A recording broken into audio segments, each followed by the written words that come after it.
आपका चर्च आना, आपका परमेश्वर को मानना, आपका प्रेयर करना, वो आमीन बोलना व्यर्थ नहीं होगा। लोग सोचते हैं कि मैं ग्रेट कैसे बन सकता हूं, मैं तो 10वीं पास हूं। गिदोन के पास परमेश्वर का दूत आया और बोला, हे शूरवीर सूरमा, यहोवा तेरे संग है। उसने कहा, कौन? तुझे गलती लग गई शायद, तू पड़ोसी के घर जाना था, तूने मेरे घर आ गया तू। क्योंकि मेरा तो कुल सबसे छोटा है, मैं अपने कुल में सबसे छोटा हूं, हमारा गोत्र सबसे छोटा गोत्र है। तो सबसे छोटे गोत्र के, सबसे छोटे कुल के, सबसे छोटे इंसान के पास तू आके ये कह रहा है कि यहोवा तेरे, और तू शूरवीर है। आप इस तरह अपने आप को देख सकते हैं, जिस तरह आपकी लाइफ चल रही है, जिस तरह का आपका बैकग्राउंड है, जिस तरह के घर में आप पैदा हुए हैं, लेकिन परमेश्वर आपको ऐसा देख रहा है जैसा आप कल होंगे, और वो आपको ग्रेट देख रहा है। आप वो ले सकते हैं जो परमेश्वर के दिल में है, आप वो ले सकते हैं जो परमेश्वर के हार्ट में है, आप वो ले सकते हैं जो परमेश्वर आपके विषय में सोचता है। जब मैं मेंटली अपसेट के अटैक से गुजर रहा था, तो एक पास्टर ने मुझको सलाह दी थी। उसने कहा था कि शीशे के सामने खड़ा होना है, और मिरर के सामने खड़े होकर, शीशे के सामने खड़े होकर रोज अपने आप से बात करनी है और अपनी लाइफ के ऊपर घोषित करना है कि तू परमेश्वर का दास है, परमेश्वर तुझे इस्तेमाल करेंगे, परमेश्वर तुझे, रोज घोषणा करनी है अपने आप को देखकर। और सुनो मेरी बात, जितने वर्ड्स उन्होंने बोलने के लिए बोले थे, उनमें से एक भी वर्ड ऐसा नहीं था जो मुझे लगता कि मेरी लाइफ में कभी पूरा हो सकता है। कि ये तो हो ही नहीं सकता, ये तो हो ही नहीं सकता, ये तो हो ही नहीं सकता, ये भी नहीं हो सकता, ये भी नहीं हो सकता। इतना वीक और इतना लो उस समय मैं अपनी लाइफ में फील करता था, और है भी था। लेकिन परमेश्वर ने मुझे बताया कि मैं तेरे विषय में ये सोचता हूं। अब अगर तुझे वो प्रैक्टिकली लेना है, तो तुझे भी वही बोलना होगा जो मैं तेरे विषय में बोलता हूं। आप ब्लेस्ड हैं, आपका फ्यूचर ब्लेस्ड है, आपके पास दुनिया की हर बेस्ट चीज होगी, आपकी लाइफ बेस्ट होगी, आपका फाइनेंस बेस्ट होगा, आपको किसी चीज की कमी नहीं होगी। यहोवा आपका चरवाहा है। आमीन। चाहिए बरकत हमारी है चर्च। तो जो परमेश्वर के दिल में है, आपको वो प्रैक्टिकली लेना है कि नहीं? फिर आपको अपना दिमाग और सोच और सेंस साइड पे रखनी होगी और आत्मा से चलना होगा। सोच आपको डराएगी, सिचुएशंस आपको धमकाएंगी, लेकिन आपको अपना ध्यान वर्ड के ऊपर रखना होगा। जो वचन कहता है वो ही फाइनल है। आपकी रिपोर्ट झूठ बोल सकती है, आपकी परिस्थितियां झूठ बोल सकती हैं, वचन कभी झूठ नहीं बोल सकता। उस समय मेरी सेंस यही कहती थी कि हाँ, मैं लो फील कर रहा हूं क्योंकि मेरी लाइफ में इतनी सारी बीमारियां और प्रॉब्लम्स हैं, और वो सच में हैं, तो ये झूठ तो नहीं है। लेकिन परमेश्वर का वचन कहता है उसके कोड़े खाने से तू चंगा हो चुका है। अब मुझे या तो अपने सेंस के हिसाब से चलना है, और या तो मुझे फिर परमेश्वर के वचन के हिसाब से चलना है। अब फैसला मुझे करना है कि मुझे अपनी सेंस देखनी है, जो दिमाग कहता है वो देखना है, या जो परमेश्वर का वचन कहता है वो देखना है। ऊंची आवाजें बोलो हालेलुया।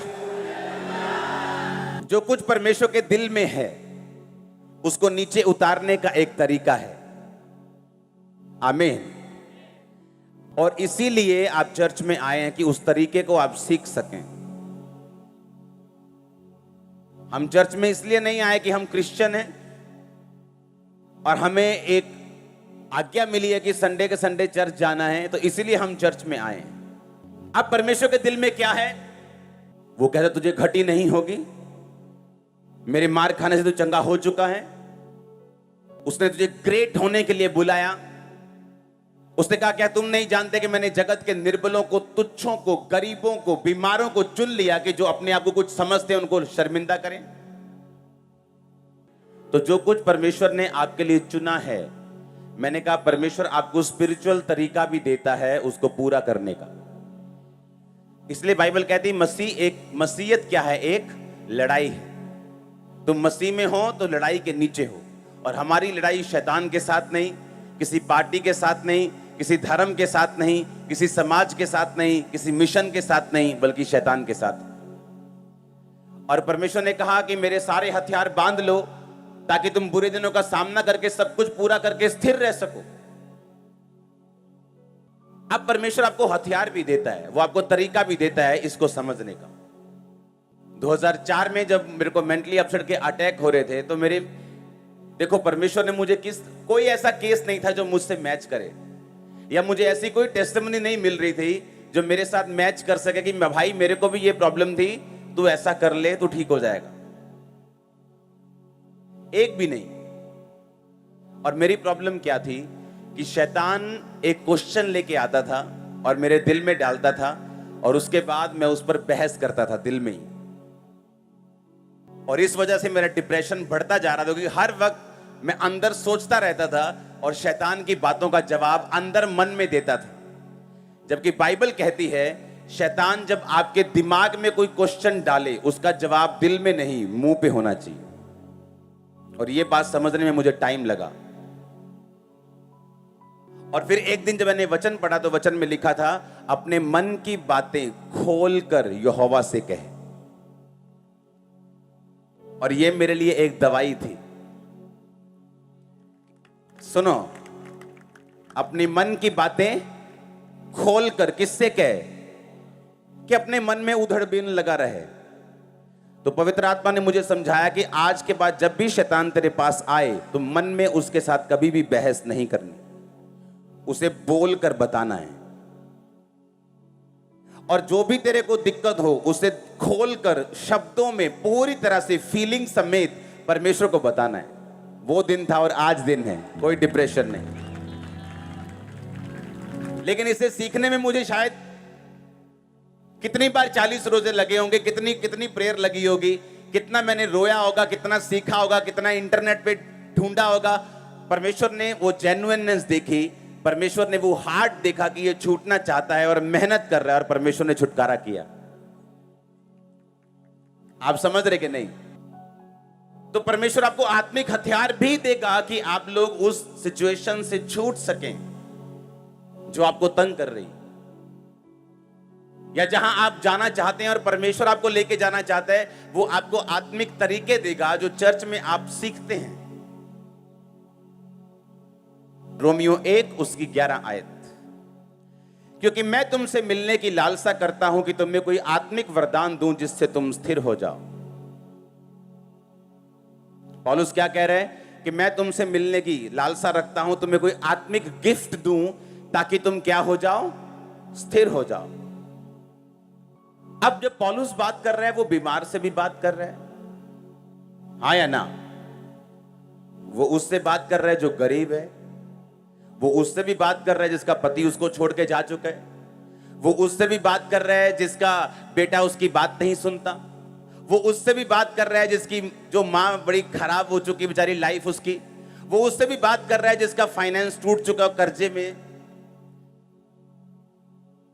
पर वो आके ये नहीं कह रहा कि अगर तुम बीमार हो तो मैं आऊंगा, तुम्हें हील करूंगा ताकि तुम स्थिर हो जाओ, मैं तुमको फाइनेंशियली बढ़ाने का वचन दूंगा ताकि तुम स्थिर हो जाओ। उसने कहा मैं जब आऊंगा तो मैं तुम्हारी लाइफ के ऊपर गिफ्ट इंपार्ट कर दूंगा, सुनो, ताकि तुम क्या हो जाओ? गिफ्ट का मतलब है करिश्मा, उस वर्ड को पढ़ेंगे। इसका मतलब है रिलीजियस क्वालिफिकेशन। कहता मैं तुम्हें रिलीजियस क्वालिफाइड करूंगा, मैं तुम पर हाथ रखूंगा, मैं सामर्थ को, वरदान को तुमको दूंगा ताकि तुम क्या हो जाओ? स्थिर हो जाओ। पंजाब के बाहर बहुत सारे पास्टर्स हैं जो इस मिनिस्ट्री के सन्स एंड डॉटर्स हैं। जब वो मिलने के लिए आते हैं बोलते हैं हमारी चर्च इतनी बड़ी है, इतनी ग्रो की है, और जब लोग हमारी चर्च में आते हैं वो पूछते हैं क्या ये खंबरा की ब्रांच है? कहता हम कुछ नहीं बताते उनको, पहले उनको कुछ मालूम नहीं होता, हम उनको जानते नहीं, वो हमको नहीं जानते, लेकिन जैसे ही चर्च में एंटर करते बोलते एक खंबरा की ब्रांच है क्या? कहता सेम अनॉइंटिंग हमें फॉलो कर रही है, सेम गिफ्ट फॉलो कर रहे हैं, सेम बरकत फॉलो कर रही। और जब लोग उन्हें देखते हैं, वो देखते हैं यार ये 30-40 साल का बंदा है, मुझे 50 साल हो गए सेवा करते, पर ये कहां से आ रहे लोग? इसीलिए पौलुस ने कहा कि मैं तुम पर एक गिफ्ट इंपार्ट कर दूंगा। ओके? ताकि तुम क्या हो जाओ, स्थिर हो जाओ। आपके घर के पास भी कहीं चर्च होगी, हाँ, या हम अलग अलग सिचुएशन से निकल के आए। यहां पे वो भी बैठे हैं जो इसे मुंबई से आए, वो कोई कलकत्ता से आया है, कोई यूके से आया है, यहां बैठे हैं, हाँ। अब वो क्या लगता है, परमेश्वर इतनी दूर से क्यों लोगों को लेके आए? क्या परमेश्वर आपका टाइम वेस्ट करना चाहता है, या वो आपके पैसे वेस्ट करना चाहता है? वो आपको ये भी कह सकता है कि जहां भी पास में है तू निकल जा, बस मैं तुझको ब्लेस करूंगा। क्योंकि ये जितने वरदान हैं, जितनी सामर्थ है, बाइबल कहती है ये मिट्टी के बर्तनों में है, यानी ये शरीर में है, यानी ये इंसान के हक में परमेश्वर ने दी है। और वो इसको इंपार्ट कर सकता था, वो इस वरदान को ट्रांसफर कर सकता था उनकी लाइफ को आसान करने के लिए। जब परमेश्वर आपको भेजता है अनॉइंटेड प्लेसेस के ऊपर, तो वो इसका मकसद ये होता है कि आप उस जगह की ग्रेस को कैरी कर सकें। अगर मेरी लाइफ में हम इतना बड़ा प्रोजेक्ट चला रहे हैं, कोई कर्जा नहीं, आप पे भी नहीं होगा, ये ग्रेस है, आप ले सकते हैं। आप मेरी बात समझ रहे कि नहीं? कोई डर नहीं, कोई किसी का भय नहीं, कोई कच्चा नहीं, कुछ नहीं, आप वो ग्रेस ले सकते हैं। अफ्रीका में लोग ब्लेस क्यों होते जल्दी जल्दी? वहां क्रिश्चियनिटी क्यों 90% लोग वहां पे देश क्रिश्चियन है, क्यों? उन लोगों ने क्या किया कि जिन लोगों के पास असली मसा था, पवित्रताई थी, ब्लेसिंग थी, उन लोगों ने उनके पास गए, उनके साथ संबंध को स्थापित किया, इंपार्टेशन ली, बीजों को बोया, अपने रिलेशनशिप को कायम किया, खुद की चर्चेस बढ़ी, आगे उनके सन्स डॉटर्स ने फॉलो किया, और इस तरह से वो फैलते चले गए। आप मेरी बात समझ रहे कि नहीं? अब यहां कोई कहे पौलुस कौन है, परमेश्वर है क्या? लेकिन बाइबल कहती है जब इजराइलियों ने परमेश्वर की दुहाई दी, हे परमेश्वर मुझे छुड़ा, तो परमेश्वर ने कहा मूसा चल भाई। किसको भेजा? इंसान को भेजा। किसको भेजा? आपका उत्तर जब परमेश्वर देता है वो आदमी के रूप में आता है। गिनती 11 उसकी 16-17 आयत पढ़ेंगे। यहोवा ने मूसा से कहा, इजरायली पुरनियों में से 70 ऐसे पुरुष मेरे पास इकट्ठा कर, जिनको तू जानता है कि वो प्रजा के पुरनिय और उनके सरदार हैं, और मिलाप वाले तंबू के पास ले आ कि वो तेरे साथ यहां खड़े हों। तब मैं उतर कर तुझसे यहां बातें करूंगा, और जो आत्मा मूसा तुझ में है उसमें से कुछ लेकर उनमें डाल दूंगा, कि वे उन लोगों का भार तेरे संग उठाए रहेंगे, और तुझे उसको अकेले उठाना ना पड़ेगा। 25 आयत को पढ़ेंगे इसके बाद। तब यहोवा बादल में से होकर उतरा, और उसने मूसा से बातें की, और जो आत्मा मूसा में था उसमें से कुछ लेकर 70 पुरनियों में समवा दिया, और जब वह आत्मा उनमें आया तब वे नबूवत करने लगे, परंतु फिर उसके बाद ना की, क्योंकि वो फुल स्पिरिट नहीं थी उनके अंदर मूसा की। लेकिन कुछ अंश मूसा का परमेश्वर ने लेके उन लोगों में क्या कर दिया? डाल दिया, ताकि वो मूसा के साथ मूसा के जैसे काम कर सके, और मूसा के भार को क्या कर सके? उठा सके। ये शुरू से चलता आ रहा है, ये नया नियम में नहीं है, या सिर्फ पुराने नियम में, शुरू से चलता आ रहा है। परमेश्वर ने अपने लोगों को यूज किया इंपार्ट करने के लिए। आमीन। कि पर लोग मुझसे पूछते हैं कि आपका ये स्पिरिचुअल सन है, ये इतना ज्यादा ऐसा नहीं लगता कि इसके पास इतने लोग होने चाहिए। तुम अपने हिसाब से देखते हो, लेकिन परमेश्वर स्पिरिचुअली देखता है। ग्रेस का मतलब ये है, जब वो आपकी लाइफ में आती है, आपको वो देती है जिसके आप काबिल नहीं हो। बोलो अपने पड़ोसी को, ग्रेस का मतलब, अनुग्रह का मतलब, कि जिस चीज के तुम काबिल नहीं उससे अधिक तुम पाते हो। तुम पाओगे चर्च, तुम्हारा परिवार पाएगा, तुम्हारे पिताजी तुम्हारी माताजी पाएंगे, तुम्हारा फाइनेंस पाएगा। मुझे आमीन ऊंचा चाहिए। उसका आत्मा यहां मौजूद है। मिरेकल्स होंगे आपकी लाइफ में, मिरेकल्स होंगे आपकी मिनिस्ट्री में, मैंने कहा फाइनेंस में, आपकी लाइफ में, परिवार में। हालेलुया। अब ये मूसा का स्पिरिट उनमें चला गया, और वो भी मूसा के जैसे काम करने लगे। नबूवत एक दिन की, उसके बाद नहीं की, लेकिन मूसा की स्पिरिट उनमें आ गई। मूसा की तरह वो सोचने लगे, मूसा की तरह चलने लगे, और मूसा की अधीनगी में काम करने लगे। और परमेश्वर ने मूसा के बोझ को हल्का कर दिया, और 70 पुरनियों को थोड़ा थोड़ा बोझ दिया।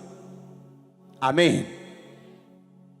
कई बार आप किसी सेवकाई में जब काम करते हैं उनको समझाया जाता है कि बिल्कुल अपने मेंटर को फॉलो करो, अदरवाइज जब तक तुम्हारी सोच उसके जैसी नहीं है, तुम्हारा काम करने का तरीका उसके जैसा नहीं है, तुम्हारा मस्सा भी उनके जैसा नहीं होगा।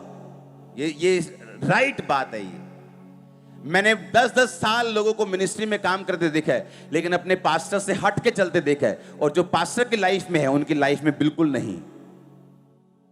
परमेश्वर ने कहा मूसा मैं तेरी स्पिरिट से उनको टच करूंगा और जो तुझ में है उनमें थोड़ा थोड़ा दूंगा, और सेम पौलुस ने कहा कि जो कुछ मुझ में है मैं कुछ तुम्हारे अंदर इंपार्ट कर दूंगा ताकि तुम स्थिर हो जाओ। आमीन। तुम क्या हो जाओ? तुम स्थिर। और जब स्थिर आदमी होता है, स्थिर का मतलब दिखाएंगे यूनानी भाषा में स्टेरिजो, to turn resolutely in a certain direction. स्थिर होने का मतलब दृढ़ता पूर्वक एक दिशा में भागने लग जाना। आमीन। जब आदमी को यकीन हो जाता है कि परमेश्वर असली है, उसका गिफ्ट काम करता है, ब्लेसिंग्स काम करती हैं, रिजल्ट आने लगता है सेवकाई में, लाइफ में, फाइनेंस में, उसे मालूम हो जाता है ये परमेश्वर का हाथ है, पहले नहीं था अब है। बाइबल कहती है वो स्थिर होने लग जाता है और एक दिशा को भागने लग जाता है और डिस्ट्रैक्शन खत्म हो जाती। और आपको मालूम है जब आप स्थिर होके परमेश्वर की ओर भागने लगते हैं तो रास्ते में बहुत सी ब्लेसिंग्स, बहुत से इवेंट्स अनफोल्ड होते हैं, आपके सामने पर्दे हटते जाते हैं और वाओ वाओ आप करके आगे बढ़ते जाते हैं। ऐसा आपके साथ होता है। आमीन। मैं तुम्हें कोई आत्मिक वरदान दूं, करिश्मा दूं, गिफ्ट दूं, रिलीजियस क्वालिफाइड तुम्हें करूं, तुम्हें आत्मिक कोई पढ़ाई लिखाई दूं जिससे तुम स्थिर हो जाओ। और ये बात उसने बीमारों के लिए भी बोली, ये बात उसने उनके लिए भी बोली जिनके पति नशा करते हैं, ये बात उनके लिए भी बोली जिनके घर ब्रेक हो चुके, टूट चुके हैं। यानी जब तुम आत्मा में बढ़ोगे, तुम वरदानों में बढ़ोगे, तुम अच्छे लोगों की संगति करोगे, तुम अच्छी कलीसिया में जाओगे, तो ये इंपार्टेशन तुम्हें स्थिर कर देगी। अगर आप इस समय बैठे हैं, चाहे मैं आप पे ले हैंड ना भी करूं, तभी आप उस स्पिरिट को फॉलो कर रहे हैं जो मैं आपको बता रहा हूं। आपको मालूम, आप सेम स्पिरिट को ले रहे हैं, आप सेम बपतिस्मा ले रहे हैं, आप सेम आत्मा को पी रहे हैं जो यहां बह रहा है। मेरा फिजिकली आपको टच करना इतना जरूरी नहीं जितना मेरा बोलना और आपका सुनना जरूरी है। इसलिए ब्रांचेस में जरूरी नहीं मैं फिजिकली जाऊं, वहां हजारों लोग हैं, अगर वो हैं तो उनका एक मकसद है। अगर परमेश्वर ने आपको बुलाया किसी ब्रांच में, वो किसी भी शहर, किसी भी देश की हो, उसका एक मकसद है, वो आपको तैयार करेगा एक खास टाइम के लिए। नहीं तो आप घर में बैठ के भी ऑनलाइन देख सकते हो, लेकिन ब्रांच में बुलाने का मकसद क्या है?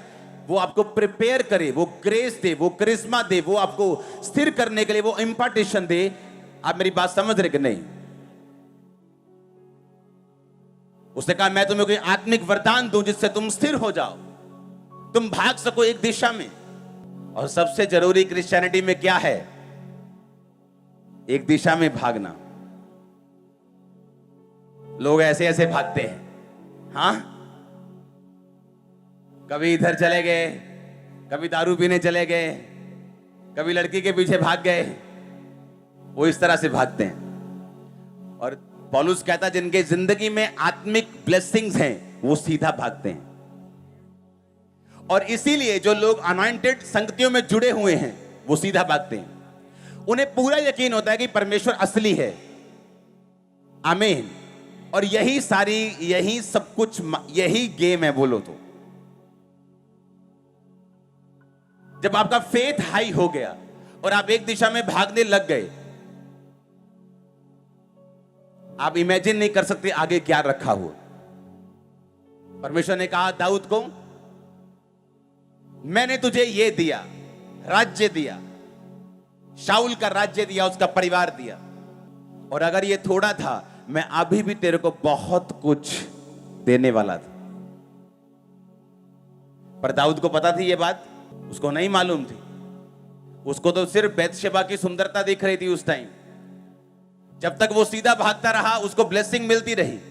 जैसे ही उसने अपना मुंह टेढ़ा किया, लाइफ टेढ़ी हो गई। क्योंकि ये सारी हीलिंग, ये सारी डिलीवरेंस, ये प्रोफेसी, ये आत्मा की सामर्थ्य, ये डेमोन्स्ट्रेशन इसलिए है कि आप पवित्रता में आगे भाग सके। इसका मेन मकसद ये होना चाहिए। और जब आप भागना शुरू कर देते एक दिशा की ओर, दैट्स इट, मकसद पूरा होता है प्रभु का। क्योंकि उसके बाद अपने आप ऑटोमेटिकली परमेश्वर का किंगडम आपके लिए काम करना शुरू कर देता है। ऑटोमेटिकली आपकी फैमिली सेव हो जाती, ऑटोमेटिकली आपका फाइनेंस बढ़िया होना शुरू हो जाता है, क्योंकि आप उस दिशा में भागने लग जाते हैं। कोई नहीं कह सकता मैं प्रभु से प्यार करता हूं और जो अपना टाइथ ना देता हूं, जो बीज ना बोता हो, गरीबों की हेल्प ना करता, वो नहीं करता प्यार प्रभु से। झूठ बोल रहे हो। वो भी सीख रहे हैं, वो भी अभी वो भी कंफ्यूज्ड है, अभी भी वो सिस्टम को समझा नहीं है, अभी भी वो ये नहीं जानता कि आत्मिकता है, जो स्पिरिचुअल किंगडम है, जो राज्य है परमेश्वर का, वो किस रीति से काम करता है और किस तरह से आपको बढ़ाता है। हालेलुया। और जब ये समझ आती है और आप एक दिशा की ओर भागते चले जाते हैं, इसलिए जो बढ़ते चले जाते हैं वो बढ़ते ही चले जाते हैं। क्यों? उनको समझ आ गई है। जब शैम्पू बनाने का फार्मूला आ गया तो चाहे एक ड्रम बनाओ तो चाहे 50 टैंकर बना दो, क्योंकि फॉर्मूला समझ आ गया। हां, समझ आई कि नहीं? जब आपको स्पिरिचुअल फॉर्मूला समझ आ गया कि ये फॉर्मूला है और ये तरीका है, उसके बाद आप कितना बढ़ना चाहते हैं ये आप पे निर्भर करता है। और इसीलिए जो लोग बढ़ना शुरू करते हैं वो फिर बढ़ते ही जाते हैं। लेकिन हमें क्या करना होगा? हमें एक ही दिशा में भागना होगा। आत्मिक चीजें आपकी हेल्प करती हैं। आत्मिक संगति, अनॉइंटेड संगति, गिफ्ट वाली संगति आपकी हेल्प करती है सीधा भागने के लिए। आमीन। जब आप प्रार्थना में बैठे प्रभु से अभिषेक मांगे, जब आप प्रार्थना में बैठे परमेश्वर से गैर भाषाओं को मांगे, वरदानों को मांगे, सामर्थ्य को मांगे, बुद्धि को मांगे। हालेलुया। और फिर क्या होगा? आप एक दिशा में भागना शुरू करेंगे, आपकी लाइफ मजबूत होगी, विश्वास मजबूत होगा, आप भागेंगे और किंगडम अपने आप काम करेगा। आप जब अमेरिका का ग्रीन कार्ड लेते हो तो आपको अलग अलग जगह चीजें अप्लाई करने की जरूरत नहीं पड़ती। वो सारा कुछ ग्रीन कार्ड के नीचे आ जाता है। वो सिस्टम सारा ऑटोमेटिकली काम करना शुरू कर देता है। अगर फ्री मेडिकल है तो उसके लिए अलग अप्लाई करने की जरूरत नहीं पड़ती। भाई साहब पेट दर्द कर रहा है, मुझे फ्री दवाई चाहिए। आप सिर्फ जाते हैं, अपना कार्ड दिखाते हैं, दवाई लेते हैं। आप अगर आपको नौकरी नहीं है तो सरकार इतने $, आपको हफ्ते के फ्री देती है, तो आपको अप्लाई करने की जरूरत नहीं, सिर्फ जाना है और लेना है, उसके बाद वो पेंशन लग जाती। कितने मेरी बात समझ रहे हैं? सेम आत्मिक किंगडम है। जब आप एक चीज समझ जाते हैं और अपनी लाइन पकड़ लेते हैं, उसके बाद फिर आपको बार बार अप्लाई करने की जरूरत नहीं, आप चलते जाते हैं और किंगडम ऑटोमेटिकली आपके लिए काम करना शुरू कर देता है। आमीन। आप समझ रहे हैं इन बातों को कि नहीं? मूसा ने कहा मेरा काम आसान करने के लिए मुझे 70 लोग, परमेश्वर ने कहा दे, मैं तेरी आत्मा लेकर उनमें समवाऊंगा, वो तेरी तरह सोचेंगे, तेरी तरह कार्य करेंगे। पौलुस ने भी सेम कहा कि जब मैं आऊंगा तो तुम्हें वरदान दूंगा, तुम्हारे सिर पे हाथ रखूंगा, वरदान तुम्हारे अंदर जाएगा जिससे तुम स्थिर हो जाओ, स्थिर हो जाओ, टर्न रेजोल्यूटली एक जगह भाग सको, दृढ़ता के साथ एक ही दिशा में भाग सको और परमेश्वर से इधर उधर ना हो सको। वो आपको इतना ब्लेस करने वाले हैं। आप दिशा एक पकड़ेंगे और भागेंगे, हर डिस्ट्रैक्शन, शैतान की योजना नाश हो जाए।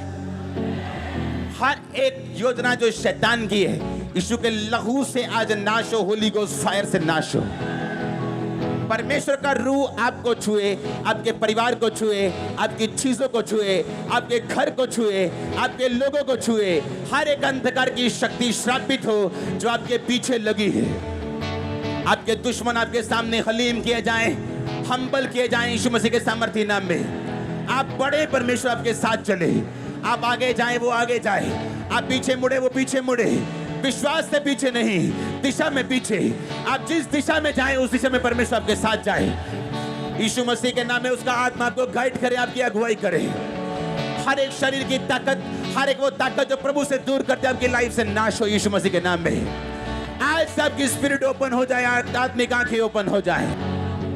Hallelujah, hallelujah. ऊंची आवाज में बोलो हालेलुया, हालेलुया, हालेलुया। आमीन। वो पौलुस ने बीमार को भी यही कहा कि मैं तुम्हें कोई वरदान दूं, तुम स्थिर हो जाओ। इसका मतलब वो हीलिंग होगी। उसने कहा गरीब को भी मैं तुम्हें वरदान दूं जिससे तुम क्या हो जाओ, स्थिर हो जाओ। अगर एक व्यक्ति फाइनेंशियली कमजोर है और जब वो एक दिशा में भागता है और जब बाइबल पढ़ता है कि मुझे ये हुक्म पूरे करने हैं, मुझे टाइट देना है, मुझे पवित्रता में रहना है, आपको क्या लगता है, क्या वो गरीब रह जाएगा? अगर एक बीमार जब अंगीकार करता है उसके कोड़े खाने से मैं चंगा हो चुका हूं, वो प्रार्थना करनी शुरू करता है और परमेश्वर के सारे नियमों को मानना शुरू करता है, क्या वो बीमार रह जाएगा? और जब वो चीजें काम करना शुरू करती हैं, आपका विश्वास बढ़ता है। आप मेरी बात समझ रहे कि नहीं? लेकिन उसको बाइबल कहती है वर्क आउट, काम करो अपने उद्धार के बारे में। अपने आप कुछ नहीं होगा। आपकी कोई प्रॉब्लम है, क्या आपको पता है कि बाइबल में आपकी प्रॉब्लम का हल कहां लिखा है? पता है? कितनों को पता है? हाथ खड़ा करो। ये देखो, अगर किसी को बेबी चाहिए तो बाइबल में कहां वो वायदा है कि वो तुझे संतान देगा? जब मुझे ये नहीं मालूम कि परमेश्वर कहता क्या है, परमेश्वर ने कहा अपना मुकदमा लड़ो, अपना प्रमाण दो। क्या कहा उसने? अपना मुकदमा और अपना प्रमाण दो। कैसे लड़ोगे मुकदमा? वकील कैसे लड़ता है मुकदमा? कि इस बहन के बच्चे को छोड़ दिया जाए क्योंकि ये इकलौता है। ये बोलता है कि संविधान में क्या लिखा है? बोलो। वो जज के सामने कैसे जाता है? जज ना तो फीलिंग सुनता है, वो देखता है प्रूफ, सबूत किसके पास है। जज के साथ वकील आर्ग्यूमेंट्स करता है कि जज साहब संविधान में ये लिखा है तो इस लॉ के हिसाब से मेरे क्लाइंट को छोड़ा जाए या उसकी सजा कम की जाए या कुछ भी है। आपको अपने संविधान के बारे में मालूम है जो बाइबल आपके हाथ में है? ऐसे वकील हैं जो एक बार कोर्ट में जाने का 25 लाख रुपए लेते हैं। अगर एक बार आप चाहते हो कि वो आपको रिप्रेजेंट करे कोर्ट में, तो आप देखते हैं ना जब पॉलिटिशियन बड़े बड़े फंसते हैं तो उनके वकील जो होते हैं बड़े बड़े नाम वाले, 25 लाख 30 लाख एक बार जाने का उनकी फीस है। और ऐसे वकील भी हैं जो 2-4 हजार में भी आपका काम कर देते हैं। लेकिन जिनको संविधान की नॉलेज है, जो प्रैक्टिस कर करके पक चुके हैं, जिनको केसेस सॉल्व करने आते, उनकी वैल्यू ज्यादा है। आपको मालूम ही नहीं बाइबल में कहां लिखा है कि वो आपकी संतान को ब्लेस करेगा। आपको मालूम ही नहीं बाइबल में कहां लिखा है कि उसके कोड़े खाने से आप चंगे हुए हो, या वो आपको फाइनेंशियली स्टेबल करेगा, आपको ब्लेस करेगा, आपकी हड्डी के मॉइस्चर तक को वो हील करेगा, हड्डियां सूखने से बचाएगा। बाइबल में लिखा है ये भी, एक एक वर्ड लिखा है, लेकिन हमने ढूंढा ही नहीं। हमने कभी अपना मुकदमा लड़ा ही नहीं, हम कभी संविधान में गए नहीं। हमने बाइबल को ऐसी पुस्तक बना दिया जो एक रिलीजियस पुस्तक है, पर जिसमें से 2-4 शब्द कहीं से भी पढ़ लो परमेश्वर खुश हो जाएगा, हाजिरी लग जाएगी। इसका मतलब अभी तक हम अपनी पुरानी सोच से नहीं निकले, अभी तक हम अपनी पुरानी स्पिरिट से नहीं निकले। जिन लोगों से हम निकले हैं अभी भी वही चीजें हमें फॉलो कर रही हैं कि मत्ती को 10 बार पढ़ेंगे और हील हो जाएंगे। आप उसको 20 बार पढ़ लो, 25 बार पढ़ लो। बात 20 या 25 बार पढ़ने की नहीं, बात पढ़कर समझने की और स्पिरिट में ग्रहण करने की। जितनी शरीर में गर्मी ज्यादा है उतनी ही आत्मा में गर्मी आज ज्यादा है। हालेलुया। आप समझ रहे मेरी बात को कि नहीं? आपने फाइट की नहीं, आप आत्मिक रीति से चले नहीं।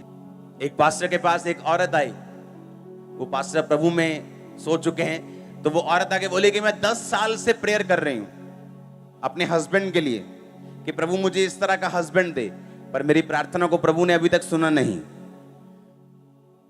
उसने कहा क्या, कैसा हस्बैंड चाहती है तू? उसने कहा अच्छा, अच्छे वाला, गुड हस्बैंड चाहिए। उसने कहा कैसा अच्छा? गिटार वाला अच्छा, कि सिंगिंग वाला अच्छा, कि प्रीचिंग वाला अच्छा, कि बिजनेसमैन वाला अच्छा? कौन सा वाला अच्छा? प्रभु को क्लियरली बताना होगा तुझे। किसी को मीडियम हाइट पसंद है, किसी को हाई हाइट पसंद है, क्या कौन सा, उसने पॉइंट्स लिखे, मुझे इस तरह का हस्बैंड चाहिए, वो टीचर ना हो, उसने स्पेशल लिखा, उसकी मर्जी थी, वो ये हो, वो ये हो, वो ऐसा हो, वो ऐसा हो, वो ऐसा हो, वो ऐसा हो, वो 10 पॉइंट लिख के उसने प्रेयर करनी शुरू की और बाइबल के वचन लिए। जैसा उसने प्रेयर की, एग्जैक्ट आदमी 6 महीने के उसके पास था, 6 महीने में एग्जैक्ट बिल्कुल कॉपी, जैसे परमेश्वर ने उसे बना के भेजा हो स्पेशल उसके लिए।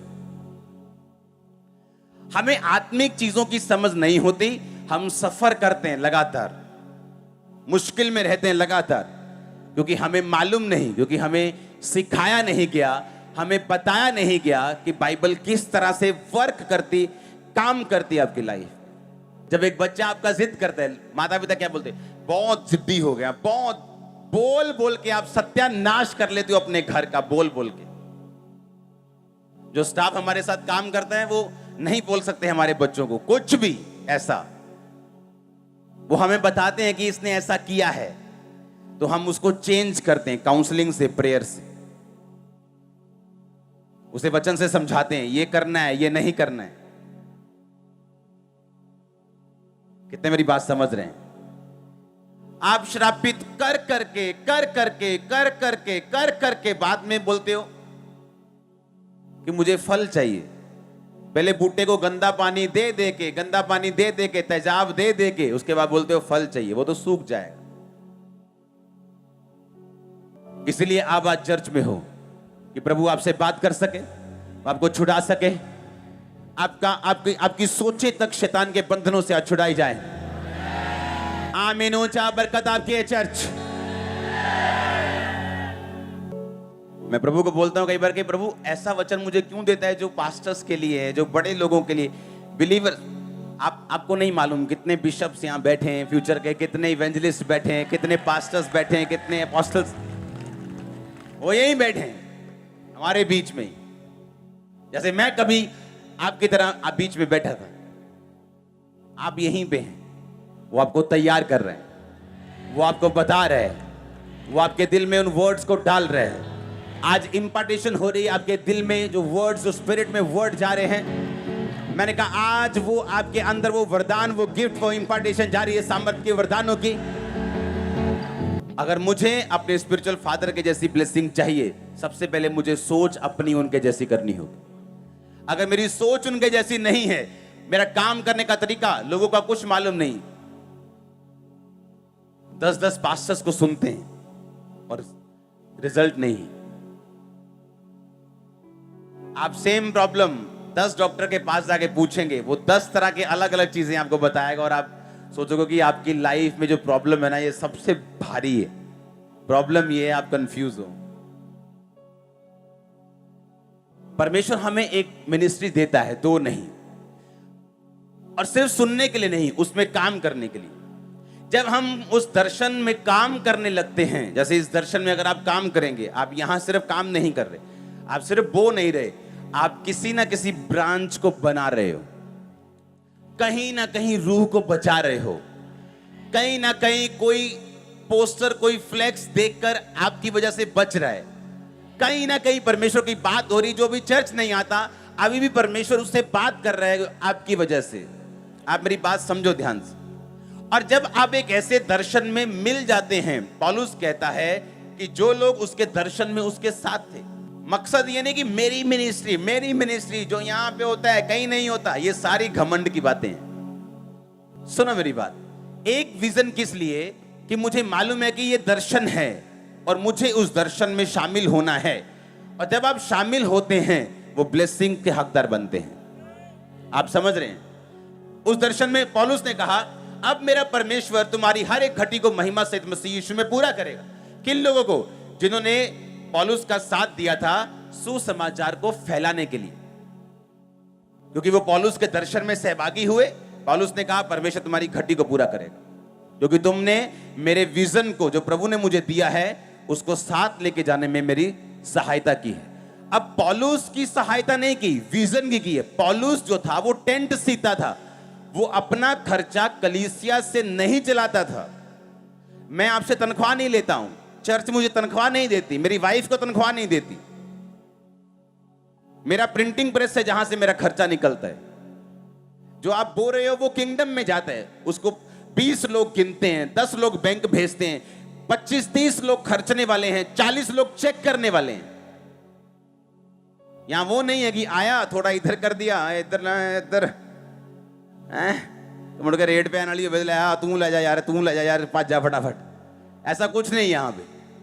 आता एक एक रुपया गिनता, बैंक में जाता, पक्के में खर्चा होता है, चेक साइन करता हूं मैं, चेक करके एवरीथिंग कंट्रोल में। अब होता क्या है, जब आप राइट विजन में जुड़ जाते हैं और परमेश्वर का काम होना शुरू होता है, परमेश्वर देखता है कि मेरा काम किसकी वजह से हो रहा है, ये रूह बची किसकी वजह से बची। एक बंदा आया चर्च में, कहता मैं सुसाइड करने जा रहा था और मैंने आपका पोस्टर देखा, ऐसे कहीं गली गली नुक्कड़ में पी के पड़ा था और वहां पोस्टर लगा हुआ था। उसने कहा मैंने पोस्टर देखा कि ये क्या है, चलो चल के देखते हैं। 10 साल पहले की बात है, 8 साल 9 साल पहले की, चलो देखते हैं क्या है, मरना तो है ही। चर्च में आया, लाइफ चेंज हुई, नशा छोड़ा, आज अपने काम में बिजी है। कहां मरने वाला था। अब वो पोस्टर मैंने नहीं लगाया, मैंने आपको बोला, लगाया आपने। वो पैसा किसने दिया, कलीसिया ने। लगाया किसने, कलीसिया ने। तो परमेश्वर क्या देखता है कि मैं अपना रोल पूरा कर रहा हूं, हां, आप पूरा कर रहे हैं, हां, ब्लेसिंग मिलती। आप देखते हैं मोस्टली जो चर्च के लोग हैं, जो आम आप अगर आप क्रिश्चियन देखेंगे तो बहुत ही ठंडे और बहुत ही निरुत्साहित लोग हैं। वो बहुत से लोगों से मैं मिलता हूं। पता है क्यों? ना तो उनकी मिनिस्ट्री उज्जवल है जहां वो जाते हैं, ना तो वो बोझ डालते हैं कि प्रभु का काम करो, पवित्रता में रहना है, प्रेयर में रहना है, फास्टिंग में रहो, प्रेयर में करो, ये करो वो करो। ना तो वो बोझ डालते हैं और ना वो बोझ लेते हैं। और जब तक आप परमेश्वर का बोझ नहीं लेते, आप चक्करों में फंसे रहते हैं। आप उनसे मिलके देखो, अन्य जातियों से ज्यादा प्रॉब्लम्स उनको हैं। और इसीलिए जब वो अपने काम में जाते हैं, उनके भी वही प्रॉब्लम है, जो उनका साथी है उनकी उससे ज्यादा है, इनकी उनसे ज्यादा है। तो परमेश्वर का तो नाम कहीं ले ही नहीं सकते। तुम क्या बोलोगे कि परमेश्वर ने तुम्हारी लाइफ में क्या किया? तो प्रभु करेगा जब आप उस पे डिमांड करेंगे, जब आप परमेश्वर के राज्य में चलना शुरू होंगे, जब आपको समझ आनी शुरू होगी कि मेरा असली मकसद रूहों को बचाना और मिनिस्ट्री को सपोर्ट करना और विजन को सपोर्ट करना है और आत्मिक रीति से चलना है, तो सारी ब्लेसिंग मेरे पीछे पड़ के मुझे मिलेगी। आपको अपना जो दिमाग है वो किंगडम माइंडेड, राज्य के बारे में सोचना है परमेश्वर की। आपकी चारों दिशाओं में चारों चीजें, वो फाइनेंस, वो फैमिली, वो सेहत, स्पिरिचुअल लाइफ ब्लेस होंगे, ब्लेस ब्लेस ब्लेस होंगे, ब्लेस ब्लेस ब्लेस ब्लेस होंगे। आप मेरी बात समझ रहे कि नहीं? यही चीज आपको चाहिए। आप परमेश्वर के लिए एक्साइटेड हैं तो परमेश्वर आपके लिए एक्साइटेड है। आप परमेश्वर के लिए ठीक ठीक हैं तो वो भी आपके लिए ठीक ठीक है। आप उसके लिए ठंडे हैं तो वो भी आपके लिए ठंडा है। उसने कहा मैंने सोचा तू कठोर है तो मैंने अपना एक सिक्का लिया, उसे मिट्टी में छुपा दिया, ये ले अपना एक सिक्का। परमेश्वर ने कहा अगर तू मुझे कठोर समझता है तो मैं क्या हूं, अब इसको उठाओ और नरक में डाल दो। हो मुझसे गलती ना हो जाए, हो मुझसे, मैं नहीं काम, मुझसे गलती ना हो। 10 काम करेंगे, गलती हो भी जाएगी, डोंट वरी, परमेश्वर आपका हार्ट जानता है।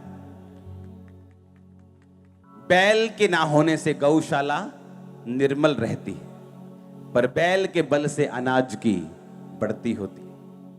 कुछ करना ही नहीं तो प्रॉब्लम ही नहीं, कोई विरोध नहीं, सब आपको भाई भाई कह के पुकारेंगे, कोई किसी का विरोध नहीं करेगा, कोई किसी को बुरा नहीं करेगा।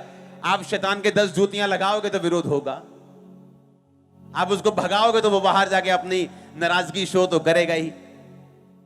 हालेलुया। कितने इन बातों को समझ रहे हैं? जब आप परमेश्वर में बुलाए गए हैं, आप दृढ़ता पूर्वक एक दिशा में जाने के लिए बुलाए गए हैं। फोकस नहीं खोना है, इधर उधर डिस्ट्रैक्शंस हैं, पर दिमाग यीशु मसीह में रखना है। आप मेरी बात समझ रहे कि नहीं? जब फोकस नहीं होगा और गलत चीजों का इस्तेमाल होगा तो ही काम बिगड़ेगा, प्रभु का मकसद पूरा नहीं होगा। उसने हमें दो मन होने के लिए नहीं बुलाया। परमेश्वर ने चाहा कि हम 40 दिन के सफर को 40 साल में करें, या 3 दिन के जंगल के सफर को हम 40 साल में करें। जंगल के सफर में जाना पड़ेगा इजरायलियों की तरह, जीसस क्राइस्ट की तरह। वो भी 40 दिन जंगलों में रहे, बाइबल कहती है वन पशुओं के साथ रहे, जब वो रोजे रखते रहे। वो जंगल पीरियड जो है, वो जो विल्डरनेस का टाइम है, वो हर विश्वासी को लेना पड़ेगा। पर वो 40 दिन का ही रहे तो अच्छा है, 40 साल का ना हो जाए। और 40 साल का करने वाला परमेश्वर नहीं है, अपने पाप, अपने गुनाह, अपने शरीर के काम थे। आप ब्लेस्ड हैं यीशु मसीह के नाम में।